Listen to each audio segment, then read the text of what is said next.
থাকতে তো চেয়েছিলাম প্রিয়, তুমি আর রাখলে কোথায়।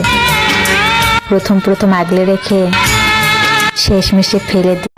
পাগলের মতো ভালোবাসো না, কারণ ওরা ছেলে। হাজারো ভালোবাসা ছেড়ে দেবে, বেটার কাউকে পেলে। নারী সেখানেই থেকে যায় যেখানে সে ফুলের মতো যত্ন পায়। সাথে কাটানো প্রতিটা সময় তার মিস করতে হবে। ঈদের আনন্দ কখনো নতুন পোশাক দিয়ে পরিপূর্ণ হয় না, ঈদের আনন্দ পরিপূর্ণ হয় প্রিয় মানুষটা পাশে থাকলে। তোমাকে নিয়ে অভিযোগ করব আমি কার কাছে? আমি নিজেই তো সবাইকে বলছিলাম তুমি সবার মতো না।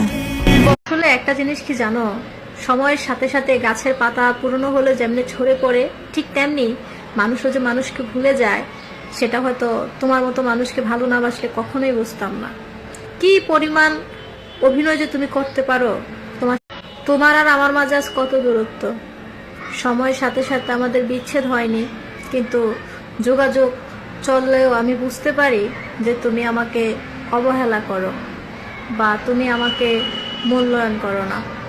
হোক যে কোনো কিছুর চাহিদা, এদিক দিয়ে তোমার টাকার চাহিদাও থাকবে, এদিক দিয়ে ভালো খাবারের চাহিদাও থাকবে, আর ওইদিক থাকবে একটা পুরুষ কয়টা চাহিদা তোমার পূরণ করবে? কারণ সে তো কোনো রাজার ঘরের বা শেখের ছেলে না যে সে চাইলেই তোমার সব চাহিদা পূর্ণ করতে পারবে।